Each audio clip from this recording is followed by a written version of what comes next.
Shalom a todos, sábado 12 de maio de 2018. Estudo semanal, hoje é Berucotai, em minhas leis. Leituras bíblicas, Levítico 26, 3 a 27, 34, Jeremias 16, 19 a 17, 14, 2 aos Coríntios 6, de 14 a 18. Levítico 26, de 3 a 8. Se vocês seguirem os meus decretos e obedecerem aos meus mandamentos e os colocarem em prática, eu lhes mandarei chuva na estação certa, e a terra dará a sua colheita, e as árvores do campo darão seu fruto. A debulha prosseguirá até a colheita das uvas, e a colheita das uvas prosseguirá até a época da plantação. E vocês comerão até ficarem satisfeitos, e viverão em segurança em sua terra. Estabelecerei paz na terra, e vocês se deitarão, e ninguém os amedrontará. Farei desaparecer da terra os animais selvagens, e a espada não passará pela sua terra. Vocês perseguirão seus inimigos, e esses cairão à espada diante de vocês. 5 de vocês perseguirão 100, 100 de vocês perseguirão 10.000, e os seus inimigos cairão à espada diante de vocês. Ainda outro texto, Levítico 26, de 14 a 17.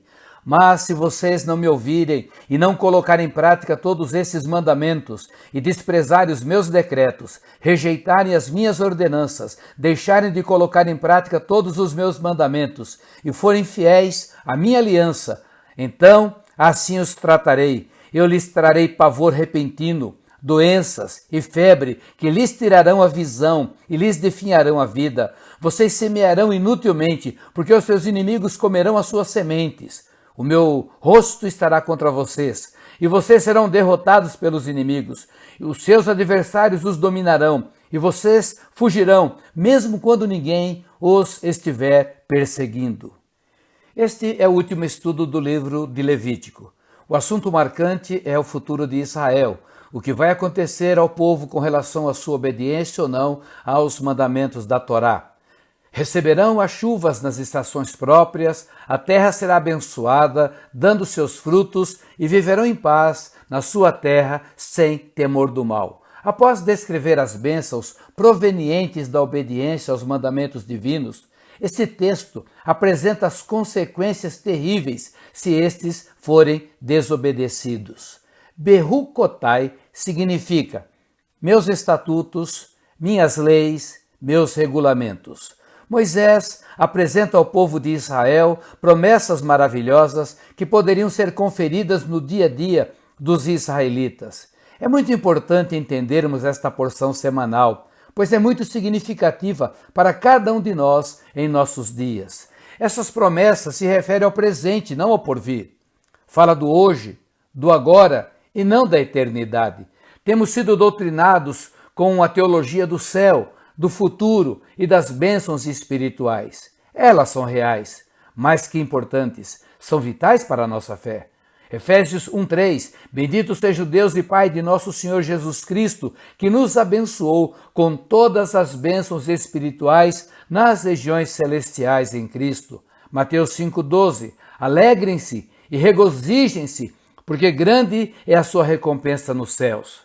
As promessas referentes à vida do fiel na eternidade são muitas e verdadeiras, mas Deus tem bênçãos para o seu povo nos dias atuais. Os textos lidos falam das condições para receber e viver essas bênçãos. Moisés, servo obediente do Deus eterno, podia colocar à prova a Torá, a própria palavra de Deus, pois falava como profeta e sua fala teria que ser confirmada. No decorrer dos séculos, a palavra de Adonai, Torá, tem sido confirmada na vida do povo judeu. Da mesma forma, as nações gentílicas têm sido provadas no crivo da palavra do eterno Deus em relação à sua conduta moral e espiritual. Romanos 2:12, Paulo diz: todo aquele que pecar sem a lei também perecerá. E todo aquele que pecar sob a lei, pela lei será julgado. Ainda os versos 13 e 14. De fato, quando gentios que não têm a lei praticam naturalmente o que ela ordena, tornam-se lei para si mesmos, embora não possuam a lei, pois mostram que as exigências da lei estão gravadas em seu coração. Disso dão testemunho também a sua consciência e os pensamentos deles, ora acusando-os, ora defendendo-os. Isso tudo se verá no dia em que Deus julgar o segredo dos homens mediante Jesus Cristo, conforme o declara o meu Evangelho. Os acontecimentos históricos têm mostrado os julgamentos que o eterno Deus tem feito às nações que quebraram a conduta moral e caíram na imoralidade, com um comportamento contrário às verdades da palavra de Deus. Não estamos falando de salvação pessoal, que ocorre através do arrependimento sincero, da entrega de vida a Jesus Cristo e da prática da palavra de Deus na vida diária, mas sim dos princípios eternos que estão gravados nos corações dos homens e que será a pedra de toque quando forem julgados pelo Criador. A Bíblia registra a destruição de grandes nações que se tornaram ímpias e cometeram abominações diante do eterno Deus, como, por exemplo, as nações pré-diluvianas, os povos da Torre de Babel, Sodoma e Gomorra, Nínive e tantas outras. A história também nos traz relatos trágicos das destruições de Roma e de outras nações que, por impiedade, desceram ao degrau mais baixo da iniquidade. Falando do povo de Deus, porém, há uma diferença muito grande em relação às outras nações. Levítico diz: se apesar disso tudo vocês ainda não me ouvirem, mas continuarem a opor-se a mim, então com furor me oporei a vocês, e eu mesmo os castigarei 7 vezes mais por causa dos seus pecados. Ainda Levítico 26, o 33 e o 34 diz: espalharei vocês entre as nações e empunharei a espada contra vocês. Sua terra ficará desolada e as suas cidades em ruínas. Então a terra desfrutará os seus anos sabáticos, quando estiver desolada e enquanto vocês estiverem na terra dos seus inimigos. E a terra descansará e desfrutará os seus sábados. Neemias 1, 8 e 9 diz ainda: lembra-te agora do que disseste a Moisés teu servo: se forem fiéis, eu os espalharei entre as nações, mas se voltarem para mim, obedecerem aos meus mandamentos e os puserem em prática, mesmo que vocês estejam espalhados pelos lugares mais distantes debaixo do céu, de lá eu os reunirei e os trarei para o lugar que escolhi para estabelecer o meu nome. Aleluia! Existe uma diferença muito grande entre Israel e as outras nações. São as alianças. Romanos 11, 27 a 29. E esta é a minha aliança com eles quando eu remover os seus pecados. Quanto ao Evangelho, eles são inimigos por causa de vocês, mas quanto à eleição, são amados por causa dos patriarcas, pois os dons e o chamado de Deus são irrevogáveis. Muitas nações foram destruídas, das quais não há mais vestígios, apenas alguns registros históricos. O mesmo não ocorre com a nação de Israel. A Bíblia relata detalhadamente as consequências da desobediência do povo judeu quando foram levados ao exílio, mas também registra o retorno do povo à terra. No início deste estudo, vimos a palavra que exorta a obedecer e também as consequências da desobediência. Tudo tem se cumprido literalmente na vida do povo judeu, o povo do livro. O eterno Deus sempre faz questão de desolar a terra apropriada indevidamente, para que somente com a presença dos donos da terra ela pudesse receber suas chuvas e dar seus frutos em ocasião própria. Os famosos manuscritos do Mar Morto ficaram escondidos nas cavernas em Qumran por quase 2000 anos e só foram descobertos no final dos anos 40, quando novamente a Terra Santa voltava às mãos do povo judeu. Deus não permitiu que os livros sagrados fossem descobertos enquanto o seu povo não voltasse à sua terra. Deus é tremendo.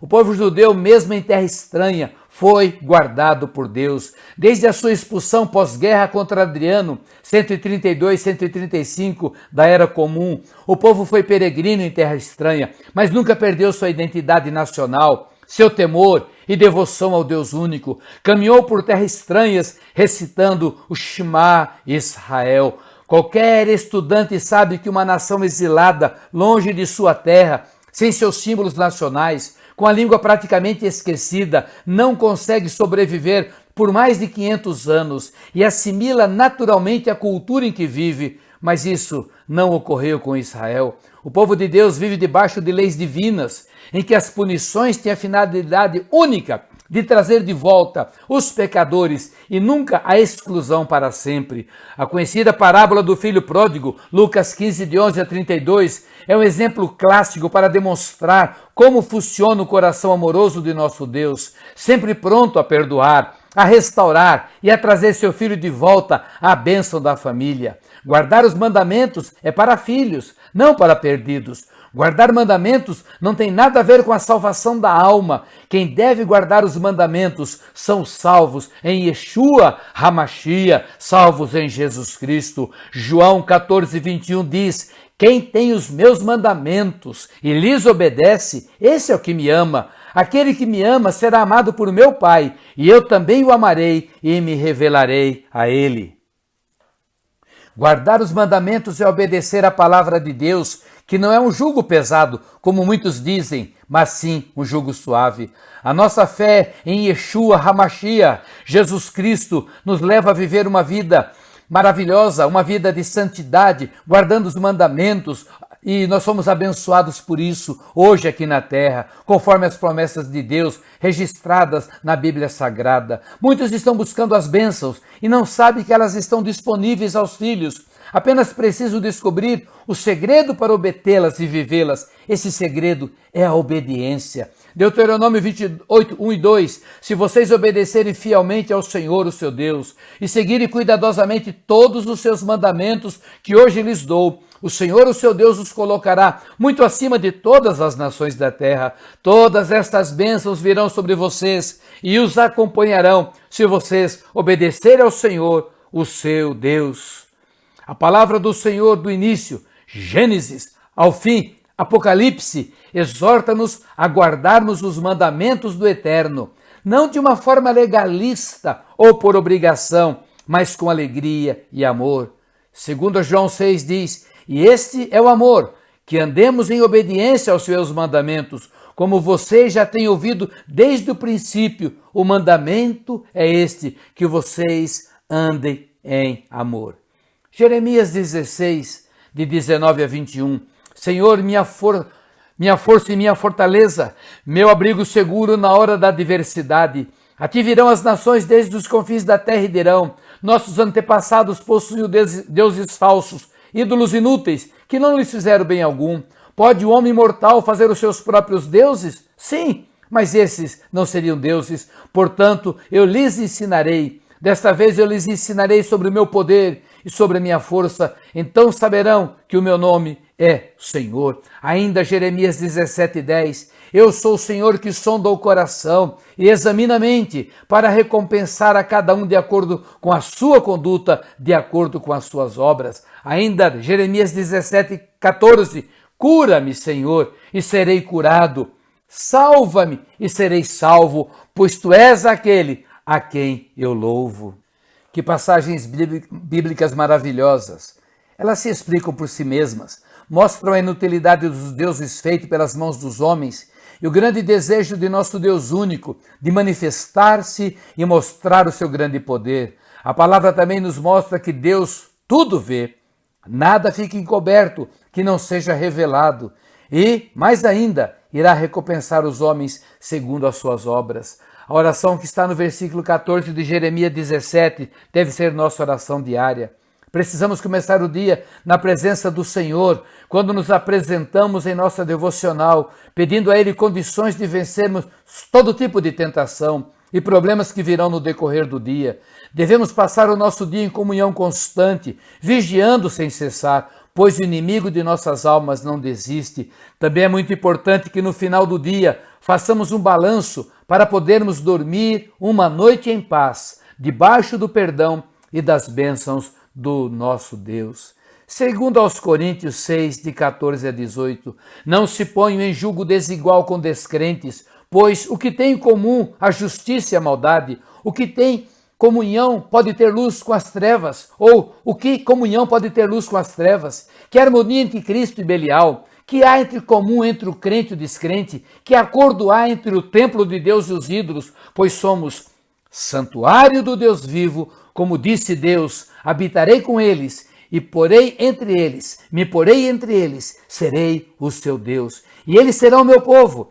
Portanto, saia do meio deles e separe-se, diz o Senhor. Não toquem em coisas impuras, e eu os receberei.